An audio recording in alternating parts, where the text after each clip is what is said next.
Lamar Jackson is more than a top 10 quarterback. We talk about that and more next year on Locked On Ravens.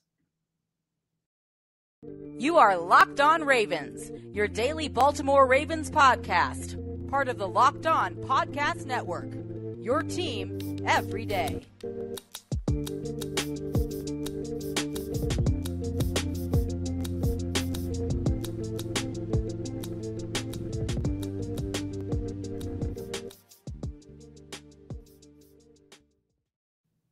And we return here with another episode of Locked On Ravens, your daily Baltimore Ravens podcast.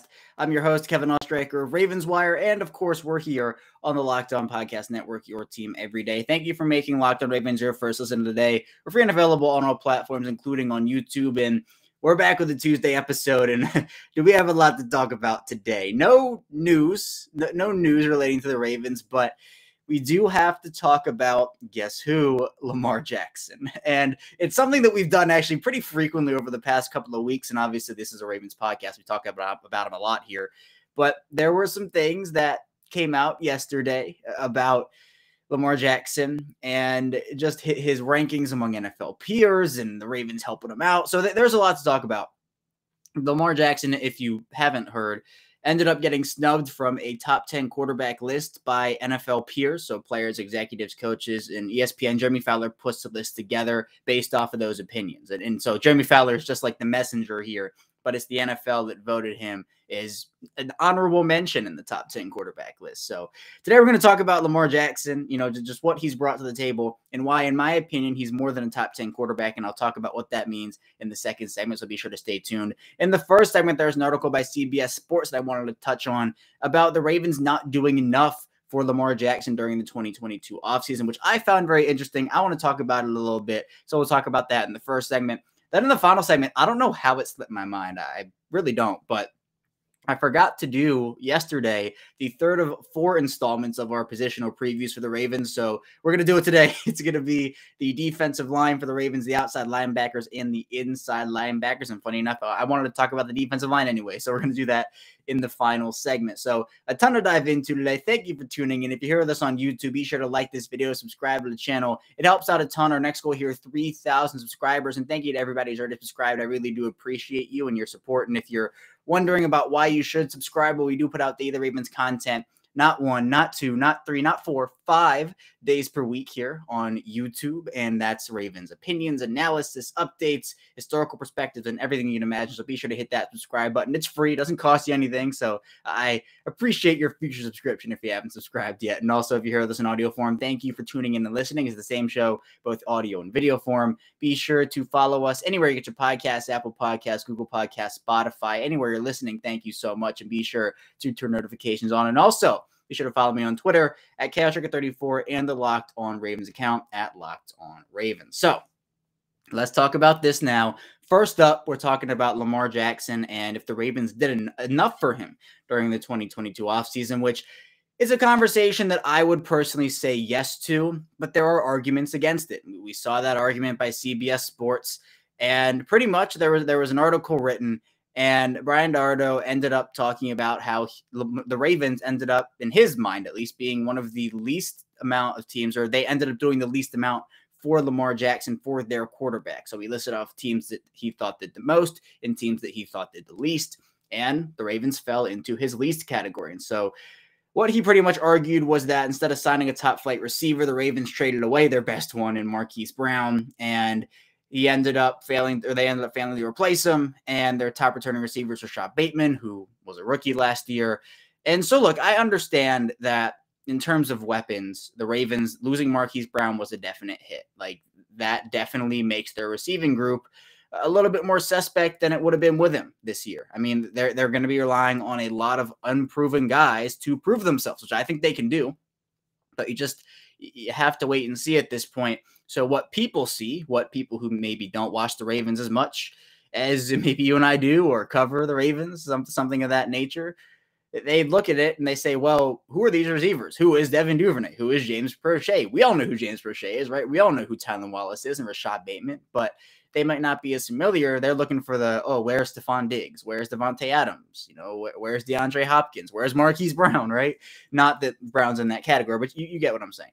So when looking at what the Ravens did for Lamar Jackson, my argument is that the Ravens did help out Lamar Jackson in a big way because it's not all about the weapons. In fact, I think it all starts up front on the offensive line, which I've said that time and time again on the show. It's nothing new, but literally, even if you have the best quarterback in the league, the best running backs, the best wide receivers, the best tight ends, if you cannot block, there's going to be a defender in the backfield every 1.5 seconds. The quarterback's going to get flushed out from the pocket. And we literally saw that. Like we saw it last year.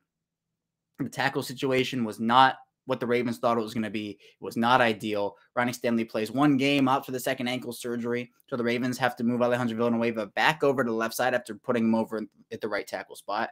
They have it was a carousel, unfortunately. Like Patrick McCary played pretty well there, but then Tyree Phillips has to come in. He is not a tackle. So that you can imagine how that went. And if you watched it, you know how it went. And Lamar Jackson was getting flushed out of the pocket. He wasn't being able to make his reads. And the crazy part is what we saw from him in the first part of the season before the offensive line really, really, really became an issue was when he had time in the pocket, when he was able to go through his reads and sit back there and just kind of go through everything. He was throwing darts. He was throwing bombs. He was throwing the football really well. But then, and this is also keeping in mind that Lamar Jackson is one of the best at scrambling, getting out of those situations where he has to kind of vacate the pocket, survey the field a little bit. The offensive line was a key point of emphasis for the Ravens in 2022 in the offseason. And I think they knew that they could not go into this season with the same amount of depth that they had at tackle last season, especially with the health of Ronnie Stanley still being a little bit up in the air right now. Obviously, everyone's hopeful he'll return, but you never know. You can't bank on that much like they did in 2021. So what they do, they went out there, they got Morgan Moses, the really cheap, really good deal, honestly, 3 years, $15 million for a high-quality, durable offensive tackle who can play on the right side, maybe can switch over to left too if you need him to. That's a really good deal. Then the Ravens also draft Daniel Falelli, the offensive tackle out of Minnesota. That's more of I think this is more of a depth draft pick for now. I think he does have the potential to start in a couple years, maybe even next year. But I think this will be more of a redshirt season. Also, just because of the fact that he has Moses in front of him. He has Juwan James, who the Ravens signed, in front of him. And you're hoping that Ronnie Stanley can come back healthy, and that'll be the situation. But the Ravens also have McCary, who can play on the left side if you need him to. At left guard, they have, I'd say, decently quality options. I think if you were looking and if everybody's healthy from left to right, I think the weakest link of that offensive line would be the left guard position, which, again, you have Tyree Phillips, Ben Cleveland, Ben Powers, and McCary competing there. I think that's a solid competition. Center, the Ravens went out there and got Tyler Linderbaum for Lamar Jackson, a new center after Bradley Bozeman left in free agency. The Ravens could have just left it up to Patrick McCary, and that would have been fine. But I think McCary works more as a Super 6 sub-offensive lineman, so I'm happy with the Linderbaum pick. And he wasn't my first choice, but I think that aside from the size concerns and the arm length concerns, he is one of the best center prospects to come out in years. So the Ravens did get Lamar Jackson. And obviously right guard, he got Kevin Zeitler, one of the more solid players on the offensive line in this league. Should have made the Pro Bowl last year. Has never made a Pro Bowl, which I still think is crazy. But the Ravens also go out there and they get 2 tight ends in the draft, Charlie Kolar and Isaiah Likely, who will be weapons for Lamar Jackson. But I think you also have to look at the offense, right? With everything the Ravens have done, it looks like the offense is potentially going back to that bully ball style. So do the Ravens need to have like 3 number ones on their roster to be successful? No, they don't need to have 3 number ones. They don't need to have all these big priced wide receivers. I think the Ravens should still get Lamar Jackson a receiver, right? I've been talking about Julio Jones for a while. I know that's not the big ticket Deebo Samuel, DK Metcalf, but if they don't do anything, I still think they're okay. So I think when you're balancing out the offensive line additions versus the wide receiver subtraction with Marquise Brown, I get that the Ravens didn't do the most this offseason to help Lamar Jackson. There are 2 sides of the story, and look, I respect the opinion, right? I'm not saying that everybody will go attack Brian Dardo for this opinion. Don't do that, because I think, again, everybody's entitled to their opinions.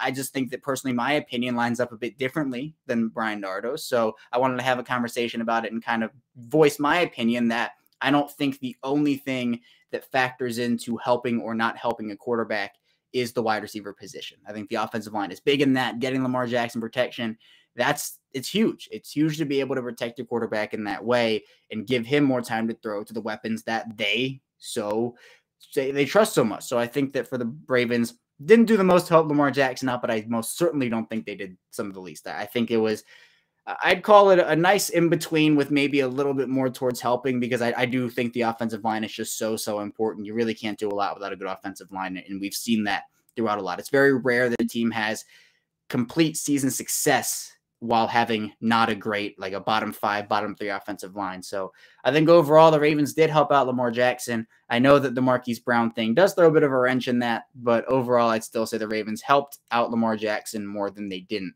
help out Lamar Jackson this offseason. But we still have a lot to talk about here. Still Lamar Jackson talk coming up. We're going to be diving into the NFL peers' decision of Lamar Jackson to leave him off of a top 10 quarterback list. So be sure to stay tuned. Still a ton to talk about here on the show. First of all, I do want to tell you a bit about BetOnline.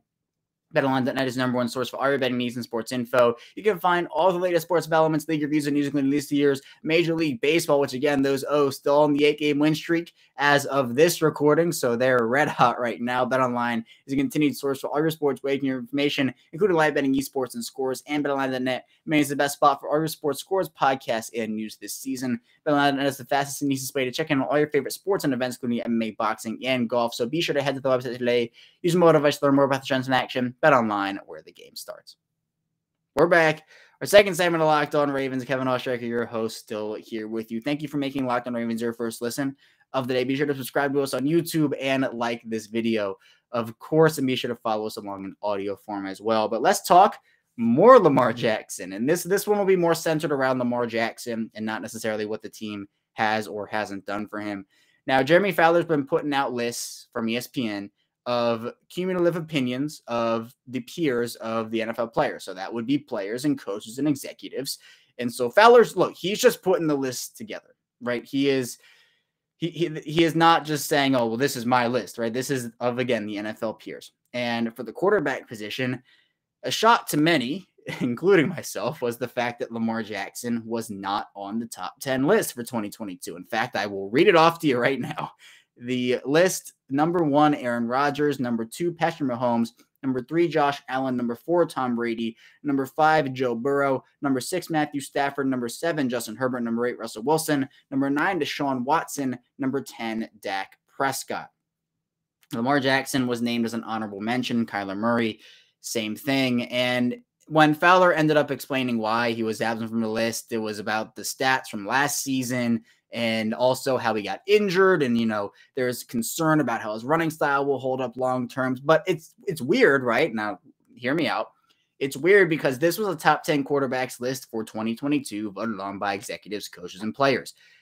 I don't know why the long-term success, even if Lamar Jackson's play style, and I personally, I don't think it is nearly as concerning as many others do outside of Ravens circles. Like I know there are those opinions, but even if his play style was super concerning, even in the next 3 years, which I don't think it is, but even if that was the case, why would that have any bearing on a 2022 list unless there's concern that maybe he'll miss more time this season, like the entire year type deal this season? Like I don't really understand why the long-term effects of Lamar Jackson's playing style would have an impact on what these players, coaches, executives think for 2022. That's the first part of this that I'm thinking, that's a little interesting.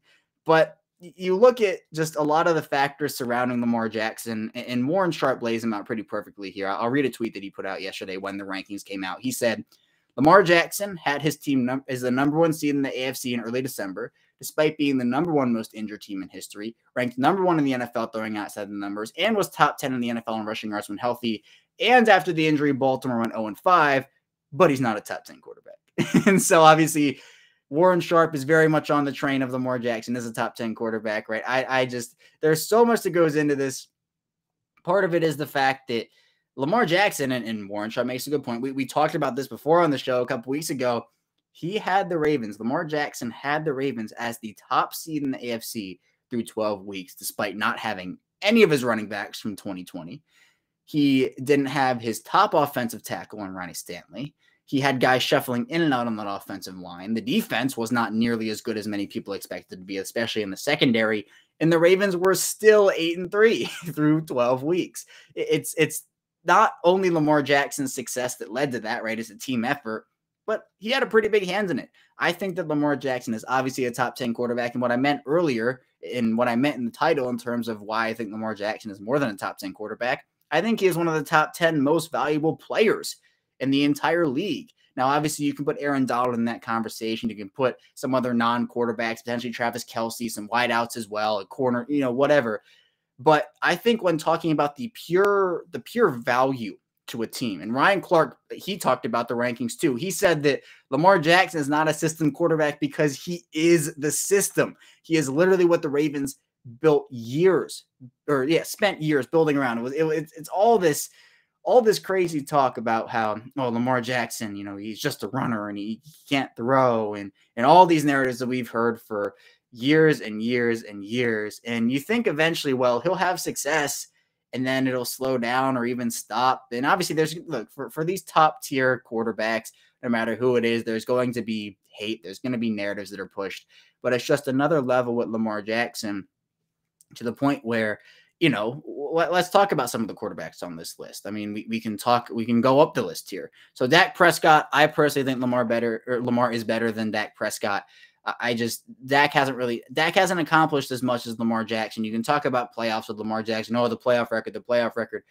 I just don't think Dak has accomplished as much as Lamar Jackson. I mean, this is a player that has won the second ever unanimous MVP in history. That alone should have bearing. But you also talk about a player that has the most wins, right? Talk about this, the most wins before turning 25 since the NFL merger. Lamar Jackson, number 1. Dan Marino, number 2. Drew Bledsoe, number 3. Lamar Jackson, 37 wins. Marino, 34, and Bledsoe, 32.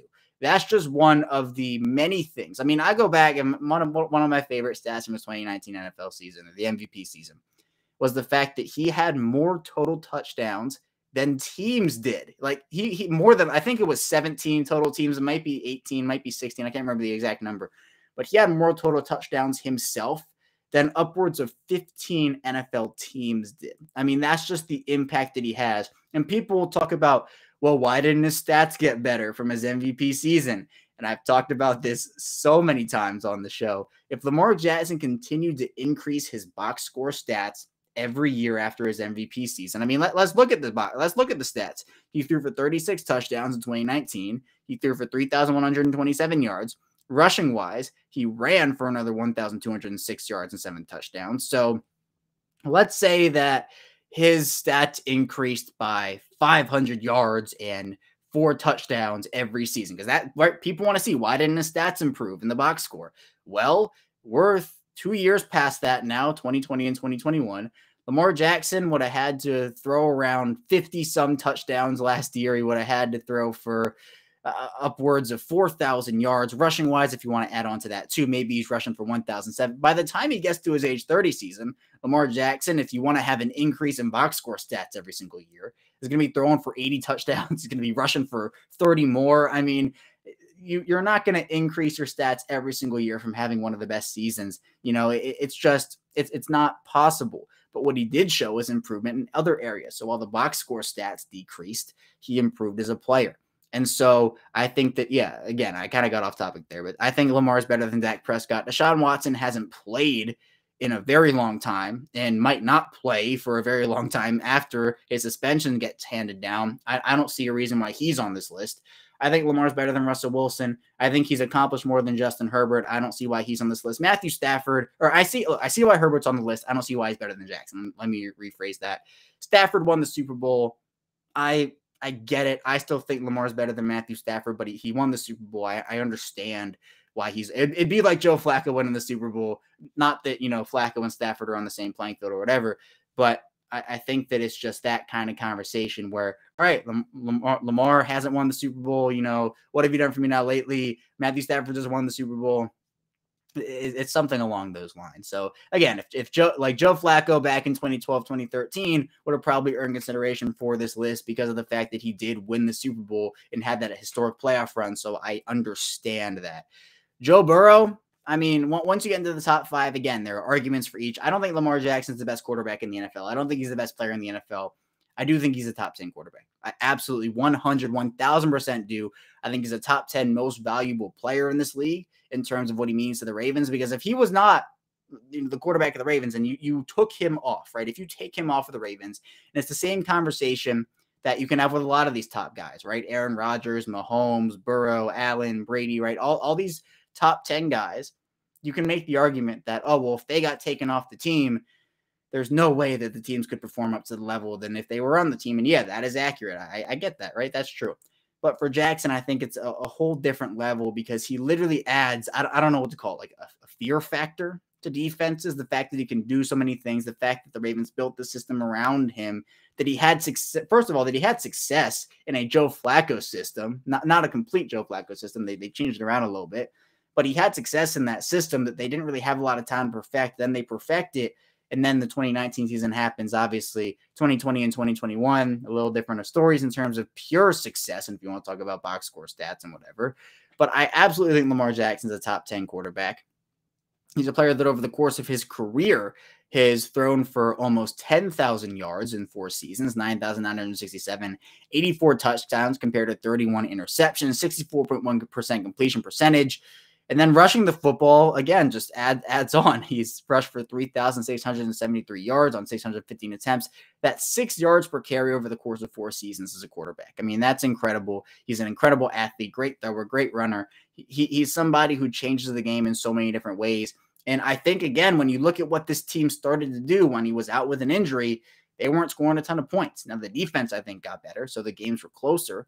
But Tyler Huntley did not give nearly what Lamar Jackson could have given them in that situation. And that's not a bash on Tyler Huntley. I'm not saying Huntley's bad or anything. I think he's a great backup to Lamar Jackson. But Tyler Huntley's not Lamar Jackson.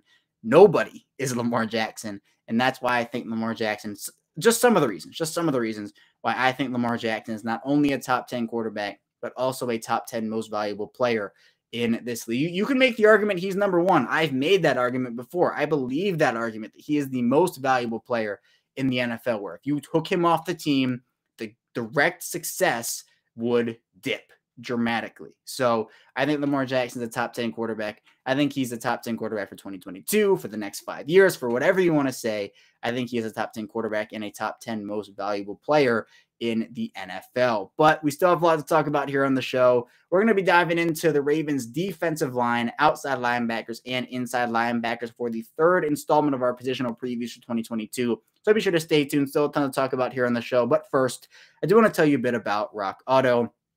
This episode is brought to you by Rock Auto, and with the ever-increasing numbers of makes and models, it can be pretty impossible for your local auto parts store to stock every single part you need, and sometimes there can be pointless questioning, intimidating questioning, and you have to wait while the person behind the counter orders the parts on their computer because they really only have the warehouse brand that they happen to carry. But now you have users access to rockauto.com at home and in your pocket. You can save a ton of time and money when using Rock Auto. They're a family business. They have really, really low prices, and you can explore the easy website today to find the solution to your auto parts needs. To go to rockauto.com right now and see other parts available for your car or truck. Just right, Locked On, and they had you here, but that's why I know we sent you. Amazing selection, reliably low prices of the parts your car will ever need. rockauto.com.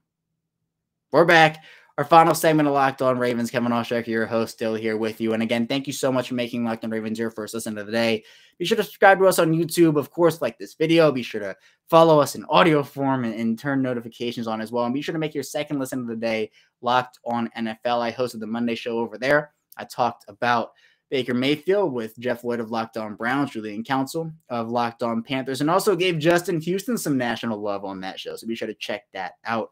But let's talk about the Ravens. We'll do the third installment of the positional preview here, starting off with the defensive line. And I wanted to talk about the defensive line today anyway, so it's kind of nice that I get to talk about them anyway. So with the Ravens and their defensive line, it's a positional group that's one of my favorites, even without Derek Wolfe. Obviously, the injury settlement that Derek Wolfe had with this team, he's not going to be playing for them in 2022. It's unfortunate, but again, just so much mystery surrounding that whole situation. So when looking at what they have, you have Calais Campbell as the top dog there. He is the number one guy. But they brought in Michael Pierce. They brought in Brent Urban. They also drafted Travis Jones in the third round. A steal. Still, I don't know how he got there. Justin Madubuike. You have Broderick Washington. Those are all players who can contribute at a high level. I think the Ravens will keep all 6 of those players. I don't see a path where, Urban gets cut or they trade Washington. I don't think they will do that. Each of them is super talented. Maybe they do, but I don't see it right now. The key for me, though, is going to be how does the interior pass rush look this year? Travis Jones, one of the best interior pass rushers coming out of the 2022 draft. Calais Campbell, honestly, before he got to Baltimore, was a havoc wreaker in terms of interior pass rushing presence with sacks. The sack numbers haven't been there. The pressure, he has been a bit more consistent pressure-wise. But again, not everything in terms of interior pass rush goes into pure sack numbers. You'd like to see that, though. Just a Madubuike. Can he up his interior pass rushing presence? Michael Pierce can provide you a bit from the nose tackle spot. You have Broderick Washington, and obviously Urban who can do a little bit in there as well. The Ravens, I think, really shifted over to not necessarily pure run stuffers, 2-down players. I think you can theoretically have all these guys play on all 3 downs. Like, for example, Brandon Williams probably wasn't going to be able to play on all 3 downs. He hadn't been that player for a while and never really gave that interior pass rushing presence. So I think that Pierce is an upgrade in that effect while also being a solid run defender. But it does start with the run, right? You have to stop the run. The Ravens defense has actually been one of the better run stuffing teams over the past couple of seasons. Now, Derek Wolfe did contribute to that, but Calais Campbell's one of the better run stuffing defensive tackles in the league, defensive linemen in the league. You have other guys there. Michael Pierce can come in and provide that as well. I'm excited for him. I think that there's depth. There's star power, as we've talked about before. So I think that unit is really solid. I think it's one of my favorite positions on this team. Pushing over to outside linebacker, we talked about Justin Houston. I love the Houston signing. I'm very glad he's back in Baltimore for another season. Odafe Oweh and Dalen Hayes, those are the guys you were looking at before Houston came back, because there's just a lot of uncertainty surrounding the health of Tyus Bowser and the health of David Ojabo. You would hope both those guys are back for week 1, but you never know. So when you're looking at what to, I don't want to say what to expect, but what to, I think, look for, I think the Ravens will play it on the cautious side, and I think they did in this situation, because if the Ravens had pure confidence that Bowser and Ojabo will be back by week 1, maybe they don't sign Justin Houston. Maybe they do also. I think they should have anyway. But now the Ravens are looking at Odafe Oweh, Dalen Hayes, Justin Houston, and then veterans such as Vince Beagle and Stephen Means. You also have undrafted guys such as Jeremiah Moon and Chuck Wiley, some of those players as well. So there are options, but if you can have Tyus Bowser back for week 1, if maybe David Ojabo comes back after week 6, that is a great group. I mean, Odafe Oweh, Dalen Hayes, Justin Houston, Tyus Bowser, and also David Ojabo is those 5 guys. I think they're going to keep 5. I think if Ojabo and Bowser have to miss time, like if they have to go on the PUP list, I think they'll keep the 3. So Houston, Oweh, and Hayes. And then you put Ojabo and Bowser on the PUP list. And then the other 2, I think, would be like a Stephen Means, so 1 veteran, and then a Jeremiah Moon, 1 undrafted rookie. So I think it depends how you look at it. Like, it can be considered a weakness, not as much anymore with Houston. It can also be considered a strength if you're anticipating Ojabo and Bowser to come back. But I do think that with the injuries to Ojabo and Bowser, you're looking at huge expectations for Oweh, who I think is just going to be incredible. I mean, I think Oweh's going to have a huge season. He's the number 1 guy now. So that's a player that I'm really looking forward to seeing on the field. Same thing with Dalen Hayes. I think that the 2 second-year players in Oweh and Hayes are going to have big years, and then Houston being the veteran guy there. So that's where I am on the outside linebackers. On the inside front, the inside linebackers, I think Patrick Queen, year 3, big year, not make or break, as I talked about. Malik Harrison, I think, is a make or break guy this year. He could be a player that if he doesn't show up, he might be on the outside looking in come next offseason. I hope he does. There are also some expectations that he might play a bit of Sam, so you could work alongside some of those outside linebackers like Oweh, like Hayes, and maybe even Ojabo and Bowser and all those guys if they're healthy. So for the Ravens there, I think that inside linebacker is also a position that I don't necessarily see is as big of a need for them because of their 3 safety looks they can do, the defensive back packages they can put out on the field. I just think that they can survive with not having to keep a ton of those guys. So I think they keep 4 guys. And I think it's going to be Queen, Harrison, Bynes, and an undrafted guy. Maybe they keep 5 with Kristen Welch in there. Wouldn't be shocked. But I think that that's really what you're looking at. Josh Bynes, a player that now has the full offseason in Baltimore, so you can look to him and say that, oh, yeah, for sure. Like, that's a guy that's going to come in and be a steady veteran presence. He's not 27 anymore, not 26, but can still be a veteran guy for them. So even just the trio of Queen, Harrison, and also Bynes, I think will be huge. Then you also have the undrafted guys. Kobe McLean is someone who is my favorite right now in that undrafted group to make the roster. Josh Ross, another guy, Michigan guy, so Mike McDonald connection. The Ravens have a ton of depth all over the place. I think inside linebacker, you could argue could use a tiny bit more, but I just think with the defensive backs and how deep that positional group is and how the Ravens might not have to use two inside linebackers on the field on every single play next year, that's where I think that it could be beneficial to them to maybe keep a little bit less in the inside linebacker department, keep more maybe defensive line, outside linebackers. Like maybe if Ajabo has to miss the first 3 weeks, you can still keep him on the active roster without putting him on IR or something, and you can have that spot and at the expense of maybe an inside linebacker because you know you're getting a guy back. I don't know.